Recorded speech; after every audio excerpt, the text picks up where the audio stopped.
Oke, kali ini Mimin akan melanjutkan The Stephen Dawn, The Fiery River yang bahasa Indonesia.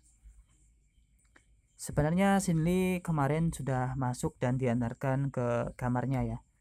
Kamar yang baru di bagian alkemis atau obat-obatan. Saat sedang masuk, dia merasa tercengang karena di sini kita pun diperlihatkan bahwasanya tempat yang saat ini mau dipakai buat istirahat oleh Sinli, ternyata itu adalah gudang ya, dan terlihat sangat kotor. Maka dari itu di cerita yang sebelumnya atau di chapter yang sebelumnya, Sinli merasa kaget ketika dia dibawa ke tempat tersebut. Ia pun sebenarnya tidak percaya kenapa dia bisa ditempatkan di tempat yang itu ya, padahal dia adalah tuan muda yang ke-13. Tapi di sini pembantunya mengatakan bahwasanya dia juga tidak tahu kenapa dia ditempatkan di sini. Saat Cindy sedikit merasa jengkel dan marah, kemudian dia berusaha sebenarnya ingin menahan dirinya. Di sini tampak pembantunya juga ingin membantu Cindy, tapi dia sebenarnya sudah diutus oleh Bendahara Zhang ya untuk berpura-pura yang kemarin Mimin sebut sebagai admin ya, admin dari alkemis atau perobatan. Sebenarnya dia ingin membantu ya, terus kemudian pembantu itu dikagetkan oleh seseorang yang hadir di sana, yakni istri dari Bendahara Zhang, dan mengatakan bahwasanya dia tidak harus dibantu oleh orang tersebut. Sepertinya Nyonya Zhang itu kelihatannya juga sudah bersekongkol dengan suaminya untuk memberi pelajaran kepada Sinli ya. Terus kemudian pembantunya juga menjelaskan bahwasanya di sini tengah ada tuan muda ke-13. Tapi istri Tuan Zhang tersebut kelihatannya juga sama saja ya. Dia membenci Sinli karena dia dianggap sebagai sampah ya. Tak lama setelah itu di sini Sinli pun berkata kepada pelayan, apakah dia tidak salah jika dia ditempatkan di tempat tersebut? Karena tempat tersebut sangat kotor dan mungkin ini adalah sebagai gudang penyimpanan kayu ya. Kenapa dia bisa ditempatkan di sini ya? Dengan gugup di sini pembantunya mengatakan mungkin ini adalah kesalahpahaman kayak gitu. Tapi ya mau tidak mau sini harus berada di situ karena mereka semua memang sudah bersekongkol ya. Kemudian tak lama setelah itu istri dari Bendahara Zhang itu datang ya. Dan di sana kelihatannya istri itu juga sudah diberikan kode untuk memberi pelajaran. Lantas istri dari Bendahara Zhang itu mengatakan bahwasanya untuk menyuruh mencuci ember ya dan mengambil air hangat. Mungkin dia mau mandi ya, atau memang yang disuruh itu adalah Sinli ya, dan dijadikan sebagai pembantu ya di sini. Tak lama setelah itu istri dari Bendahara Zhang itu datang dan bertatapan dengan Sinli. Sinli yang pada saat itu sebenarnya sedikit marah, ia pun tak mengatakan sepatah kata pun, dia hanya menunduk. Dan tak lama setelah itu kelihatannya istri dari Bendahara Zhang ini tidak mengenakan. Maka dari itu Sinli pun sedikit menatapnya dengan tatapan yang tajam. Tak lama setelah itu istri dari Bendahara Zhang itu mencubit pipi Sinli ya, dan mengatakan bahwasanya dia hanyalah sampah ya. Dan aturan yang diterapkan di rumah obat ini sesuai dengan apa yang ia katakan. Dan dia tidak berhak untuk menjadi seorang alkemis atau pembuat obat karena basis kultivasinya saat ini tidak mencapai ranah yang bagus. Maka dari itu pekerjaan yang pas untuk Shinli adalah sebagai tukang atau pekerja kasar ya. Itu ucap dari bibi tersebut. Shinli pun sedikit marah dan dia mengatakan untuk melepaskan cubitannya kayak gitu kepada istri bendahara Zhang tersebut. Tapi di sini dasar memang istri dari bendahara Zhang itu juga disuruh untuk memberikan pelajaran, jadi dia sedikit emosi juga ya. Dan dia kemudian mengejek Shinli tersebut bahwasanya dia tidak pantas ya marah-marah di sini. Dan dia mengatakan juga dia bukanlah tuan muda kalau di sini.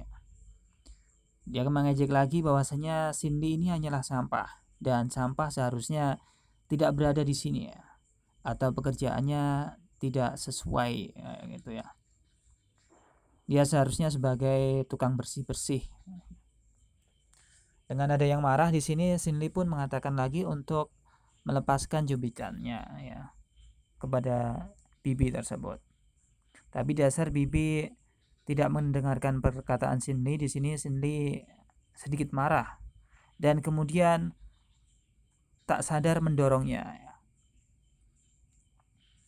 Tapi memang basis kultivasi Shinli ini kuat akibat kultivasi yang di chapter pertama ya, kemudian sudah dikendalikan di chapter yang kedua, maka di chapter yang ketiga ini kekuatan Shinli sebenarnya sudah bertambah, tapi dia belum bisa mengendalikan dan mengontrol emosinya. Jadi seketika itu bibi tersebut terdorong ya sampai terpental sangat jauh ya, cukup jauh, hingga akhirnya dia tidak mampu untuk berdiri kembali ya akibat dorongan dari Shinli tersebut. Sebenarnya Shinli tidak ingin melakukannya, tapi memang dasar bibi itu keras kepala ya. Maka dia terdorong sampai jauh dan terjatuh. Shinli pun bingung sebenarnya. Kenapa dia saat ini marah ya? Apakah hal tersebut membuatnya marah atau memang dia tidak bisa untuk mengontrol kekuatannya kembali ya? Sebenarnya dia telah berlatih agak lama ya. Waktu 3 bulan itu juga cukup lama. Dia pun berlatih. Saat ini dia memandangi kekuatannya yang ada dalam tubuhnya. Karena tubuhnya kelihatan beda tak seperti biasanya dan kekuatannya melebihi apa yang ia bayangkan. Maka dari itu di sini Shinli berusaha untuk menenangkan pikirannya dan berusaha untuk meningkatkan kembali basis kultivasinya agar dia bisa mengontrol kekuatannya. Tak lama setelah itu di sini ternyata bendahara Zhang kemudian datang. Karena ramai-ramai ya. Ramai-ramai kemudian istri dari bendahara Zhang itu terjatuh. Maka bendahara Zhang pun datang untuk memeriksa keadaan apakah yang terjadi di dalam. Tak lama setelah itu di sini bendahara Zhang melihat bahwasanya istrinya telah jatuh di sana. Ia kemudian berkata kepada semua orang yang ada di situ apa yang telah terjadi gitu ya. Ia mengatakan sesuatu itu kepada semuanya, tapi memang tidak ada yang mau berbicara. Tak lama setelah itu di sini nampaknya Shinli pun juga kaget. Kenapa bendahara mengutus orang-orangnya untuk memberikan kamar yang tidak bagus kepada tuan ke-13 atau Shinli itu.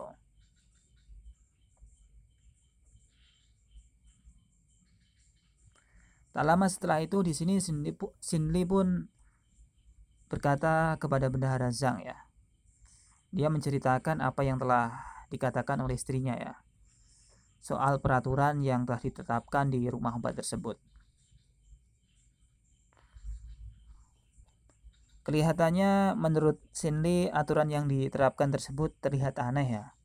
Maka dari itu di sini Shinli sedikit murka. Tapi memang sebenarnya bendahara Zhang itu sudah diutus ya. Dan dia menganggap bahwasanya Shinli itu adalah sampah. Jadi memang pas jika harus ditempatkan di situ. Tapi di sini Shinli pun tidak kehabisan akal ya. Ia pun sebenarnya ingin melaporkan kepada kakak keduanya, karena kakak keduanya sebelumnya memang ya baik ya, selalu membantu Shinli apapun yang terjadi, selalu melindunginya. Maka dari itu orang yang dapat dipercaya kali ini adalah kakak kedua, dan ia akan menyampaikan aturan tersebut kepada kakak keduanya. Dan mungkin saja kakak keduanya akan menghajar atau menghabisi jika aturan itu memang salah ya. Di sini nampaknya Bendara Zhang pun panik akibat ulah tersebut dan berusaha untuk menenangkan keadaan agar Shinli itu tidak bersuara ya, atau tidak menyampaikan ini kepada kakak keduanya. Jadi kalau nanti disampaikan akan berabe ya gitu ya. Dia memohon kepada Shinli agar tidak menyampaikan hal tersebut karena memang mungkin ini adalah kelalaiannya. Hanya berpura-pura ya. Jadi orang tersebut berpura-pura agar Shinli ini tenang dan tidak melaporkannya kepada kakak kedua.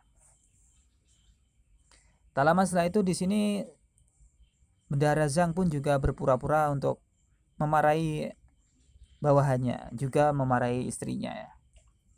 Bahwasanya perlakuan yang dilakukan itu tidak bagus. Masa tuan muda ke-13 sih beri kamar gudang kayak gitu ya, tempat kayu ya. Jadi dia harus ditempatkan di tempat yang bagus. Maka dari itu dia kemudian menyuruh pelayan untuk mengantarkan Shinli pergi ke kamar yang lain, kamar yang lebih bagus.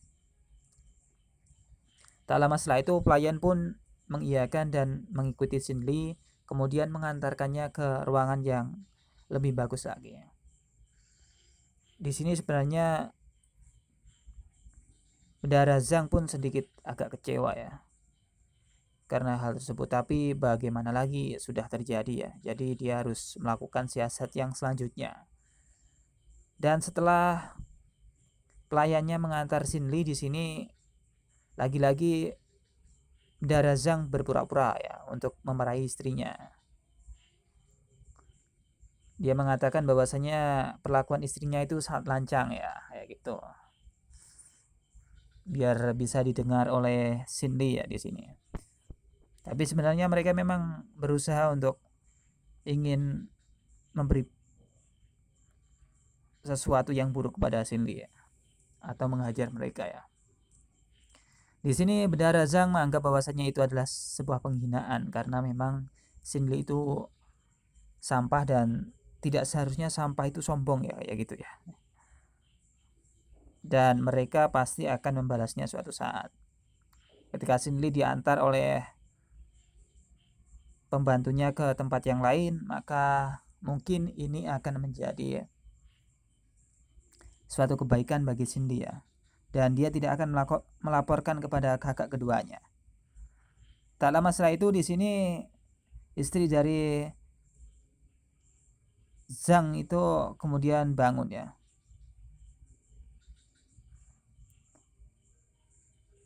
Dan paman Zhang atau Bendara Zhang itu juga akan melakukan tindakan yang selanjutnya. Dan chapter pun berakhir.